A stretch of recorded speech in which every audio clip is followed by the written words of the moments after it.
amigos, bienvenidos de nuevo a Tronera. El día de hoy vamos a hablar de la revolución más importante que estamos viviendo como humanidad. Vamos a hablar de feminismo. ¿Cómo no decir la revolución más importante si la mitad de la población mundial se está incorporando a los derechos que siempre debieron de ser suyos? El feminismo no empezó en el siglo XXI, tiene algunos siglos de desarrollo. Vamos a explicarlo más adelante. Y pues, qué tema más interesante, más importante, que causa tanto interés. Se nota en las redes sociales, en las pláticas familiares, en la misma política, se discute constantemente. Así que lo que vamos a hacer en este video va a ser intentar explicar claramente, lo más claramente que podamos, lo que es el feminismo. Vamos a tratar de hacer un video que ayude a acabar con esta confusión que se ve mucho precisamente en estas discusiones personales en redes sociales, donde muchas veces el feminismo es confundido con otro tipo de movimientos. Hay que ser claros, diferenciar lo que es una cosa de otra para poder discutir realmente, conocer, ser parte de nuestro tiempo, ser mujeres y hombres de nuestro tiempo. A mí me ha tocado ver que al feminismo se le mezcla con otro tipo de temas que, si bien algunos están muy cerca de él, no son exactamente lo mismo. Por ejemplo, la teoría de género. En algún punto tal vez se toquen las dos temáticas entre ellas, pero realmente no son lo mismo.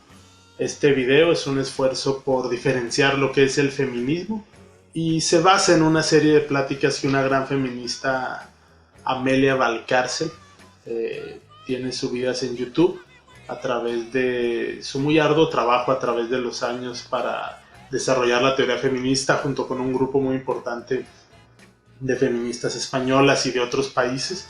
Una mujer realmente de primer nivel. Les dejo los links a sus pláticas abajo. Ella realmente les podrá dar una idea mucho más extensa, clara, divertida de lo que ha sido el desarrollo del feminismo y lo que viene hacia el futuro. Este afán de repetición en este video pues es para, digamos, poner el granito de arena, hacer un poquito una voz más dentro del internet que ayude a aclarar estas temáticas tan importantes. Ustedes se preguntarán por qué un hombre va a hablar de feminismo, si le toca a un hombre hablar de feminismo. Pues en mi muy humilde opinión, por supuesto que nos toca a los hombres hablar de feminismo. Somos parte del mismo grupo, el grupo humano. En esta globalización, al menos en Occidente, cada vez más tenemos la dicha de poder alcanzar día a día un poquito más de igualdad. Aún falta mucho, pero se ha avanzado también mucho.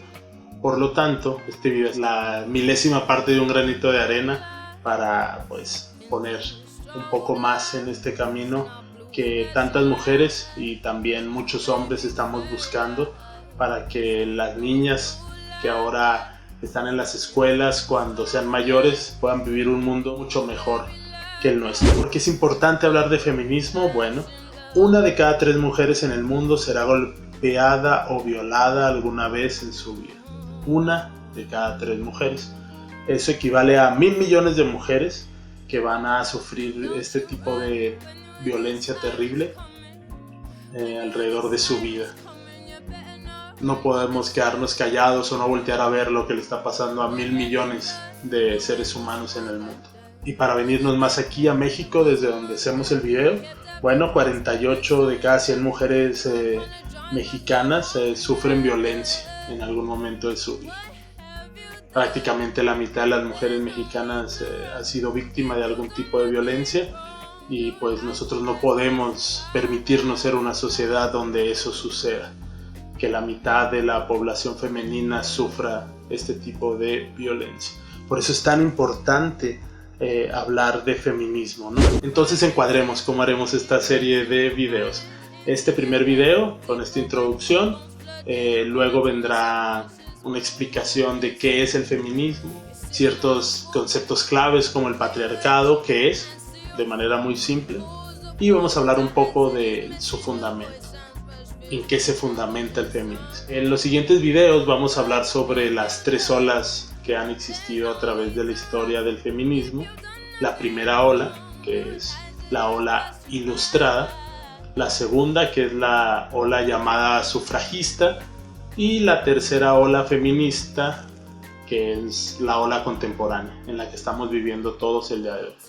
Cada momento de la historia del feminismo es realmente muy interesante, lleno de contenido, lleno de mujeres valientes que lucharon y lleno de aprendizajes para todos nosotros. ¿Qué es el feminismo entonces? Es nuestra pregunta, a la cual la respuesta muchas veces no la tenemos tan clara. Bueno, el feminismo es una teoría política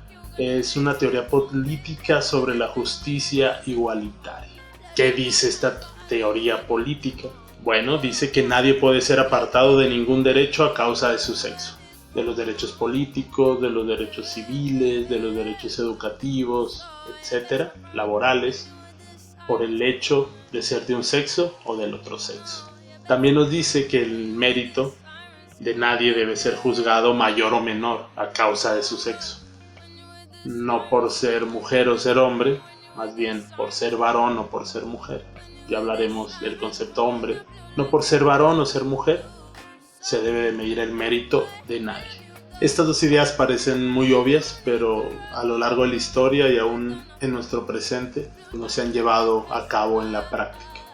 Entonces el feminismo es la articulación de las ideas de la modernidad, ya lo veremos, para atacar con ellas en un discurso coherente y bien fundamentado la inmemorial dominación masculina y sus consecuencias. No cabe ninguna duda que es inmemorial la dominación masculina sobre el sexo femenino, y la teoría feminista viene, digamos, a destrozar los fundamentos de esta dominación. La teoría feminista es un racionalismo, es una teoría moderna, no podría existir sin la modernidad. Por último, siempre tiene cuatro componentes muy claros, que el primero es un conjunto teórico, los fundamentos racionales, escritos coherentemente y fundamentadamente. Luego tiene una vanguardia, que es un grupo pequeño de la sociedad que activamente lucha para poder llevar esta teoría a la práctica dentro de la sociedad. Tiene una vanguardia. Luego tiene también una agenda. La agenda es precisamente las acciones a llevar a cabo por la vanguardia. Y por último, su cuarta parte es una serie de acciones no planificadas por la vanguardia, que suceden dentro de los hogares, en la sociedad, sin que realmente nadie los planifique, pero que también logran un cambio importante hacia lograr estos ideales de igualdad que el feminismo enarbola.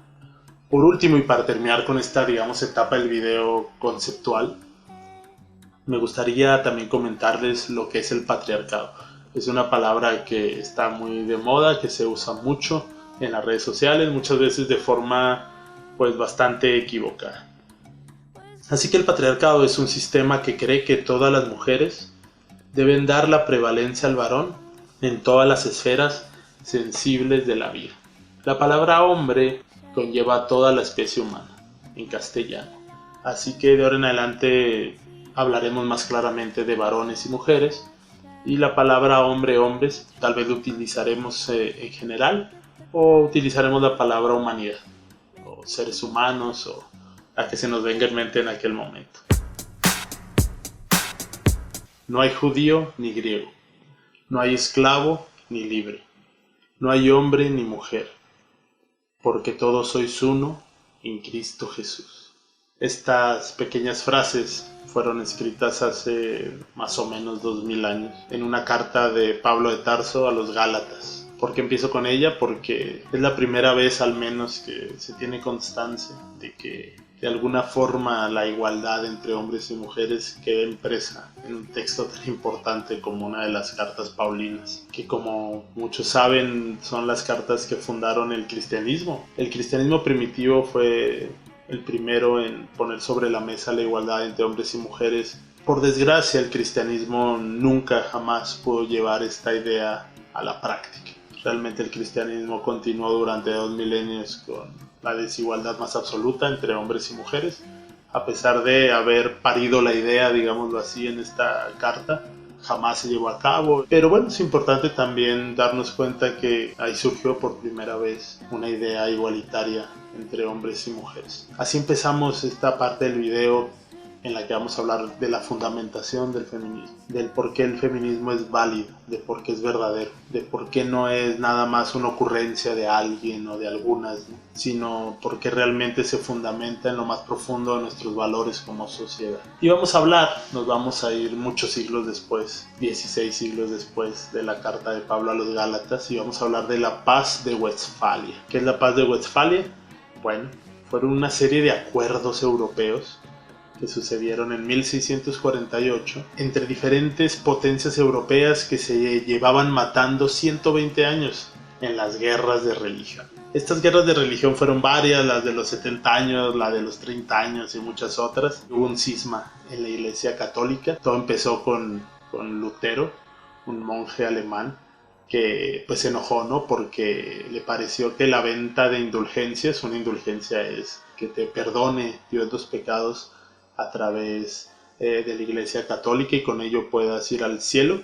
En los tiempos de Lutero, ya hace algunos siglos, más que nada las indulgencias eran para los familiares ya fallecidos.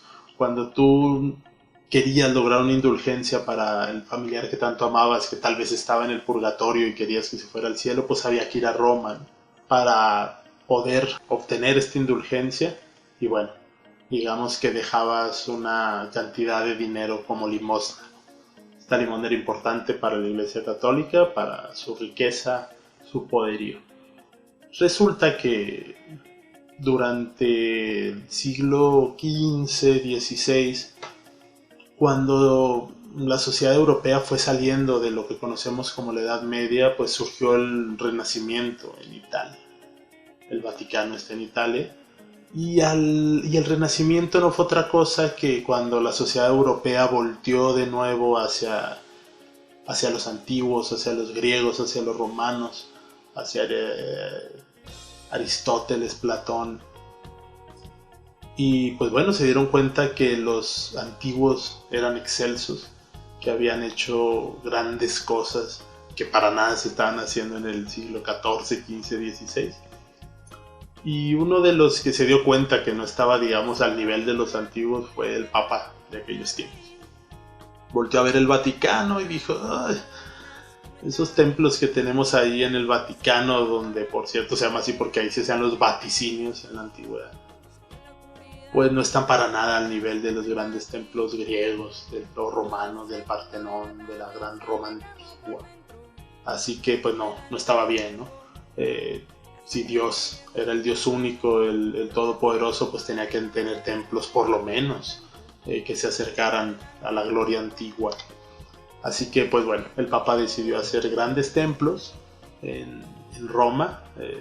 Se empezó la impresionante Basílica de San Pedro y muchos otros edificios romanos que ahora podemos disfrutar si nos damos una vuelta por el Vaticano. Pero bueno, estos edificios costaban dinero, ¿no? Este nuevo Vaticano necesitaba un presupuesto amplio.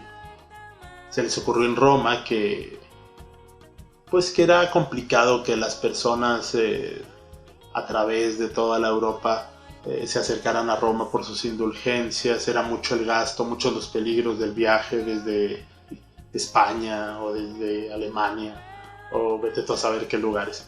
Así que decidieron que pues podían enviar emisarios romanos a todas estas tierras para otorgarle las muy queridas indulgencias al pueblo, y por razones naturales el pueblo iba a poder otorgar más limosna porque no hizo el gasto del viaje, y con esto se iban a poder financiar los grandes templos del Vaticano.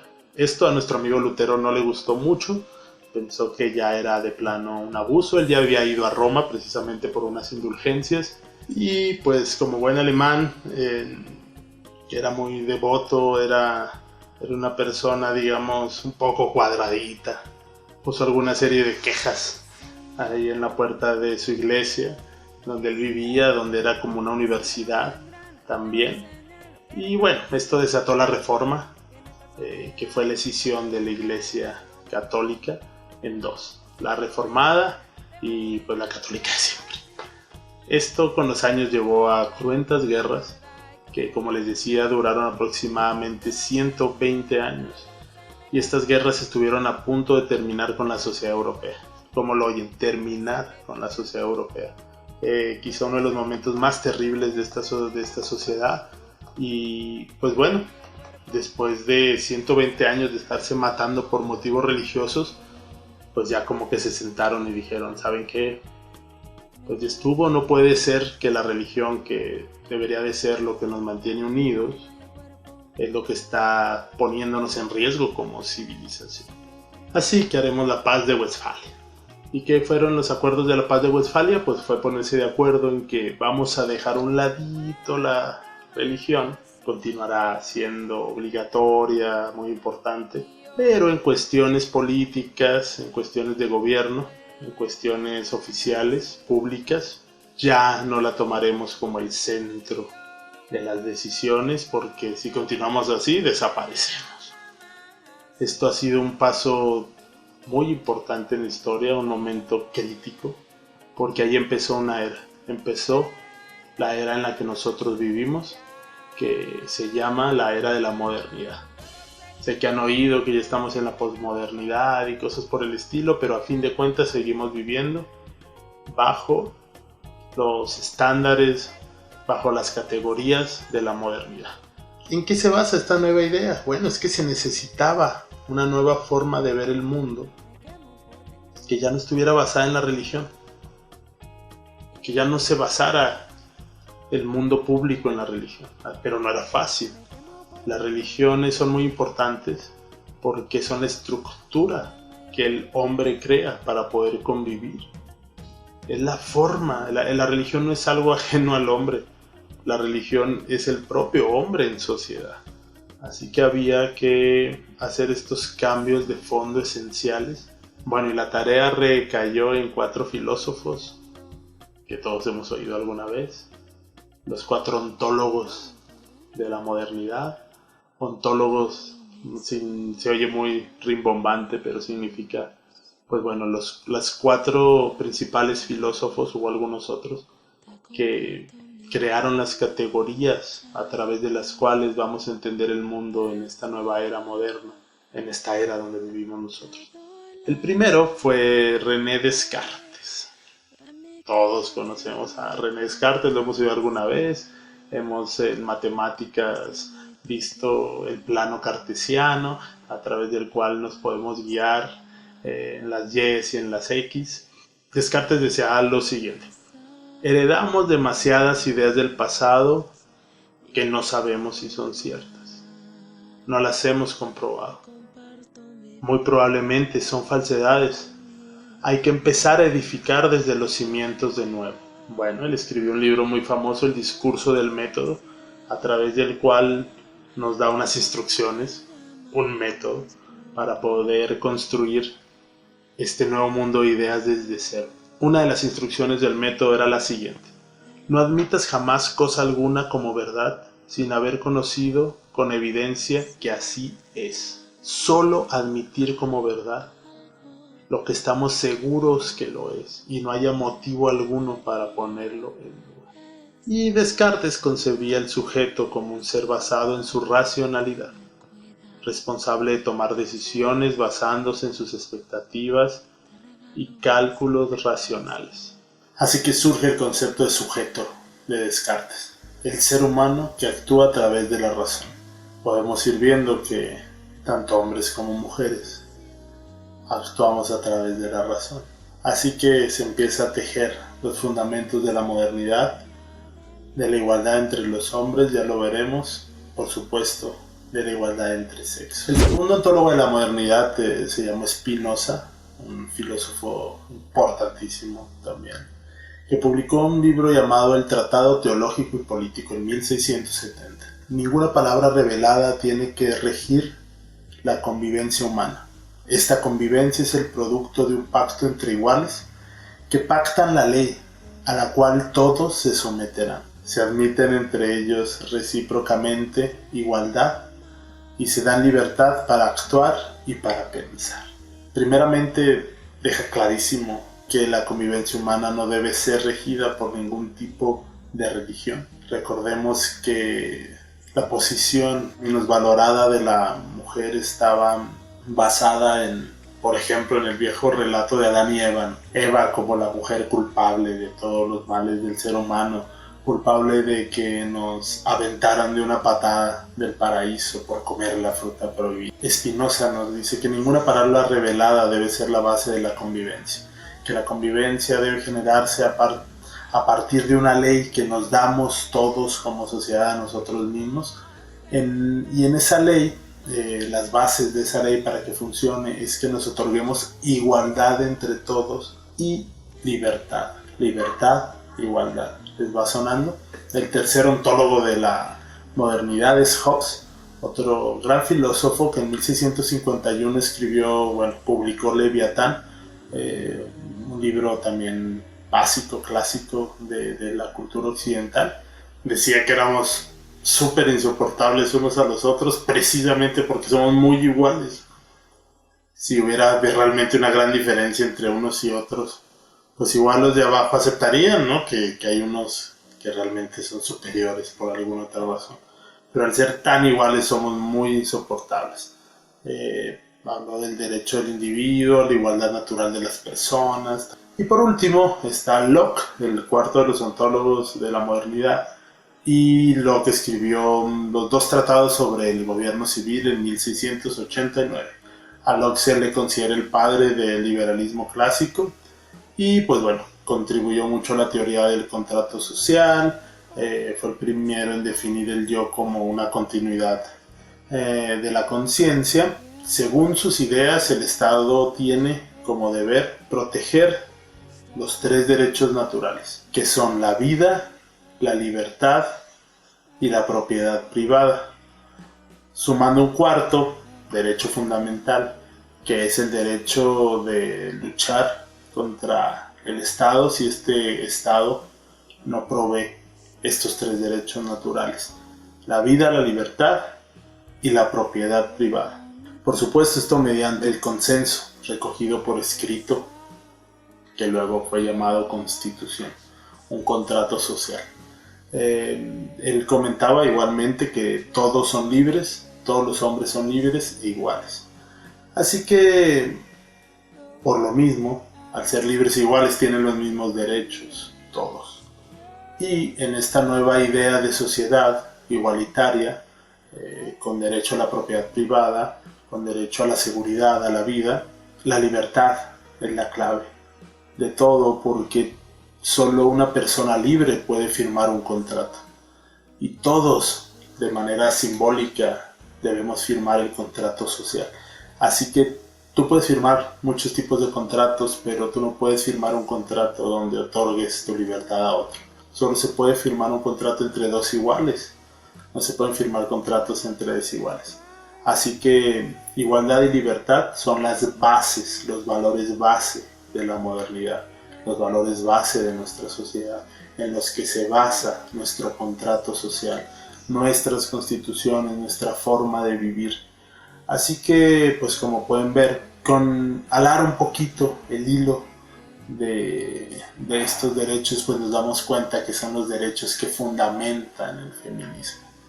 De nuevo, un poco como pasó con el cristianismo, al inicio de la modernidad tampoco se tomó en cuenta a las mujeres, a pesar de que las ideas filosóficas, los fundamentos filosóficos, las ideas políticas, los valores base que fundaban la nueva forma de ver la sociedad y al ser humano mismo, daban como resultado que tanto hombres como mujeres somos iguales. No hay pierde, no hay forma de escapar a esto, dado que las categorías básicas de la modernidad no son otra cosa que las categorías resultado de la racionalidad, de pensar las cosas con la razón, de utilizar la razón como la herramienta para definir lo que somos. Este es el fundamento del feminismo. En los próximos videos, como ya dije, veremos las 3 olas, así que ojalá nos acompañen, ojalá comenten aquí abajo en el video qué opinan sobre el feminismo, sobre lo que vimos hoy, su concepto y su fundamentación. Muchas gracias, nos vemos.